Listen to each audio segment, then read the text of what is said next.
Hrvatskoj televiziji mi smo 18 sekundi, ja mislim, u Dnevniku prikazali snimku pokolja. Sada ja mislim da ćemo po prvi put na HTV-u prikazati to, 3 minute traje. Oni koji ne žele gledati, ajmo reći da normalni ljudi u stvari ni ne bi trebali željeti gledati kako neko ubija nekog drugog, neka ovo ne gledaju. 3 minute ćemo pogledati, nakon toga ćemo nastaviti razgovor o ovoj temi. Dakle, upozoravam još jednom, radi se o egzekucijama, direktnim ubojstvima ljudima. Ako ne želite, nemojte gledati ovo. U ovom ratu imate svašta. Ako hoćete sa drugu stranu, ovakvih filmova, težih i gorih, imamo mi. Čuli ste za bosansko jagnje, jeste čuli? Jer znate šta je bosansko jagnje? Znam, gledam. Bosansko jagnje je kad Srbinu izrežete noge do kolena i ruke do lakata. Pa mu rasporite trbuh i ubacite to unutra pa sašijete. I onda stavite ih na ražanj i onda ih okrećete i pečete ko jagnjad. Ne mislim ja da pravdam ovo sa tim. Samo hoću da vam kažem da u ratu na svim stranama ima svega i svačega. I ne možemo da pravdamo te ljude. Niti to iko želi normalan da uradi. Ali ne možemo ni jednog trenutka da dozvolimo da neko pokuša da satanizuje narod srpski ili hrvatski ili bosanski ili koji god hoćete preko ovakvih stvari koje se dešavale. Ne možemo to da uradimo. Nakon onoga što se u Njemačkoj dogodilo... Nemamo pravo to da uradimo zbog ove dece. Nakon onoga što se dogodilo u Njemačkoj nakon Drugog svjetskog rata, Njemačka je htjela, ne htjela, morala se suočiti i svaki Njemac sa onim što se dogodilo u logorima smrti.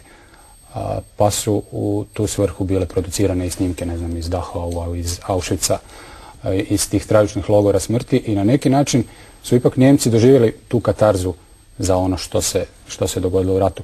Sada ovdje opet se vraćam na ovaj termin kolektivne krivnje. Da li vi, ja vas opet pitam, da li vi osjećate ikakvu, dakle, sram vjerojatno. Jel osjećate sram? Sram. Pa svi osjećamo tegobu jednu i sve to. Znači, svi smo mi pogođeni ko ljudi. Ne treba da budem Srbin da bi osjetio prema ovome to ili bilo ko, svaki drugi normalan čovjek to osjeća. Ali ne možemo ni jednog trenutka kolektivno osuđivati kako to žele određene nevladine organizacije i pojedinci da satanizuju Srbiju i da je proglase genocidom. Ne može to. Srbi nisu takvi ljudi po ničemu. Niti su ikada Srbi učestvovali u zločinima kao narod. Razumete? Znači, pojedince... Dobro, mislim, tom analogijom teško da bi rekli da je i koji narod sudjelovao u zločinu kao narod. Dozvolite, ovdje je pokušaj, već više godina traje pokušaj da se Srbi prikažu genocidnim i da se pokaže da je to narod jedan koji je sklon ovakvim stvarima. Ne. Ako mi počnemo da pustamo filmova imate stravičnih. Da ne pominjem sad to ovdje zbog ove dece, ali od nabijanja na kolac pa do svega. Jedan od vaših političara... Nema koje grozote čovjek ne može u ratu da učini. Jedan od vaših političara, mislim da se zove Vladan Batić, bivši ministar pravde, nakon ovoga je izjavio da traži uhićenje i svećenika i akademika koji su huškali na rat. U Srbiji, što vi mislite o tome?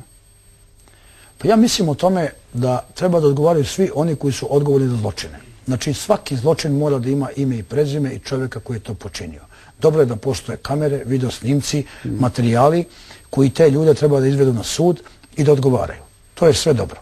Bez obzira kome oni pripadali i tako dalje. Znači, jedino tako možemo da rešimo svoje pitanja i da konačno stavimo to po strani da se bavimo nekim ozbiljnim poslovima. Jer ovo neće pomoći ni Hrvatskoj, ni Srbiji, ni bivšoj Jugoslaviji, ni nikome od nas. Ovo će nam samo dalje voditi u jednu negativnu opciju. Mislite li vi da ovo nema edukacijsku ulogu za ljude koji to gledaju, da vide u stvari što je rat i što se u njihovo ime, sada ovdje govorimo o Srbima, ali bilo je zločina iz hrvatske strane, bilo je zločina iz muslimanske strane, što se u njihovo ime radilo? Ja mislim da vam kažem da je ovo već bilo na televizijama više puta. Znači, to je prikazivano ne samo... Ne, ja vam ovo govorim kao svojevrsnoj metafori. To je bilo više puta, tako da ako stalno to ponavljamo, neku štetu ne može da ima, razumete? Ali mislim da se mi sad nalazimo u jednom periodu kad treba neku prošlost polako da te rane zacelimo i da pravimo neke nove odnose bez kojih ne možemo živjeti. Ali kako, gospodine Kariću, kad mnogi ljudi u Srbiji ne žele ni vjerovati da je 8000 ljudi ubijeno u Srebrenici? Ne žele jednostavno vjerovati da se to dogodilo. Kako? Kako ako ne na ovaj način? Da vam kažem nešto, ljudi u Srbiji znaju dobro što je ko radio. Znači, Srebrenica je... Vidite da su u tom šidu živjeli ljudi 10 godina potpuno kao neki mirni ljudi, ovi ubojice, egzekutori, ovi mahniti luđaci, tako da kažem, a naoko normalni ljudi. Srebrenica je opšte poznata i ta priča o Srebrenici je po meni konačno jasna svakome. Ko živi na ovom prostoru i koji učestvuje u tom ratu i tako dalje. Svima je nama jasno šta se desilo, da je to jedna velika tragedija i katastrofa koja je pogodila sve nas. Tako da niko ne može imati ni jednu drugu reč osim ekstremista nekih i bolesnih ljudi koji to mogu da posmatraju drugačije. Ali ponovo kažem, ne možemo. Jeste vi na svojoj televiziji prikazali? Mi smo prikazali isto koji drugi. S tim što mi svake noći ne okrećemo taj film kao što rade neke druge televizije, jer smatramo da to nije najbolje se na takav način to radi. Ovdje smo uvodno govorili o ekonomskoj suradnji, koja naravno kada se ovakve priče konstantno vrte, a ja mislim da ih se vremena na vrijeme i potrebno vrtiti, možda dolazi u drugi plan. Međutim, jeste li vi tajkun? Ako pođemo s tim, onda treba da vrtimo one priče iz Drugog svjetskog rata i iz Prvog svjetskog rata i tako dalje. To će istorija da obrađuje i to će ljudi da rade svakako. Neće to biti nigde u bunkeru zaključano. Ni u Srbiji, ni u Hrvatskoj. Recite mi, je li vama, postavljam sam sad pitanje, je li vama ovako lako pričati zato jer ste bogat čovjek, pa samim time i financijski posve neovisan? Pa ne, ja sam takav čovjek po prirodi. Ja kažem ono što ja mislim, da li je to dobro, nije dobro, kako kome šta odgovara, to je stvar onih koji mene slušaju i procenjuju, ali definitivno ja nastupam ceo život tako. Jeste li tajkun?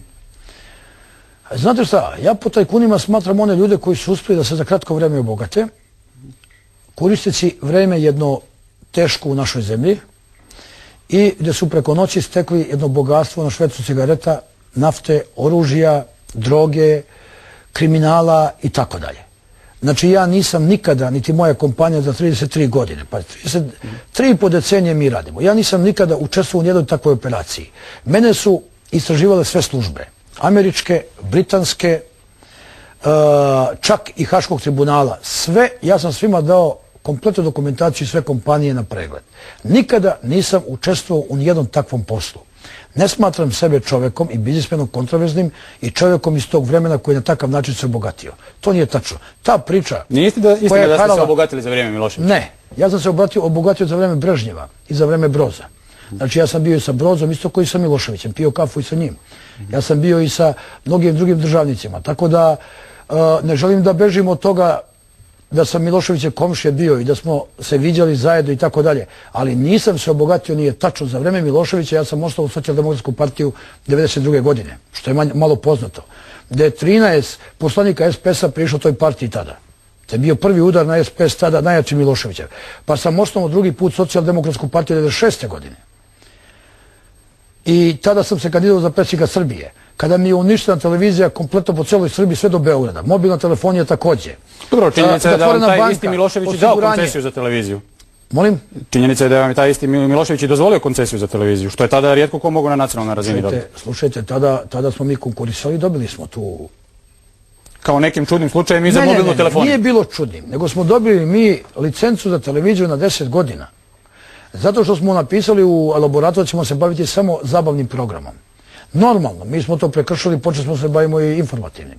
Onda je ta informativa sa Aleksandrom Tijanićem, jednim od naših najuglednijih ljudi koji je tu televiziju napravio i stvorio i tako dalje.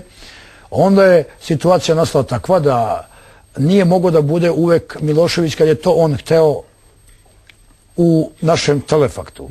Razumete? Dobro, ali kažete da ste ipak jedno, evo ja ću vas sad citirati, da ste ipak pokleknuli pred Miloševićem što se tiče televizije. Pa čuli ste moju izjavu pre. Pa koji to biznismen nije potkleknuo pred političare? Političar drži sablju. Razumete? I može glavu da vam prekine svake sekunde kad on to želi. Ali postoji li, gospodine Kariću, postoji li nešto u životu osim biznisa? Postoji li moral? Postoji. Postoji li obraz? Postoji obraz, postoji moral. Ja sam za obraz i moral žrtvovao banku, žrtvovao televiziju 99%, mobilna telefonija 70% uništena, za vreme Miloševića vam govorim, osiguranje također, kompanije zatvorene. Ja sam priveden 4 puta 29. novembra na saslušanja, razgovore, pretnje. Mene su i moju suprugu izbacili iz moje kuće, znači ja sam bio komšija Miloševićev, izbacili su me, policija me izbacila iz kuće, fizički su me isterali iz kuće na polje.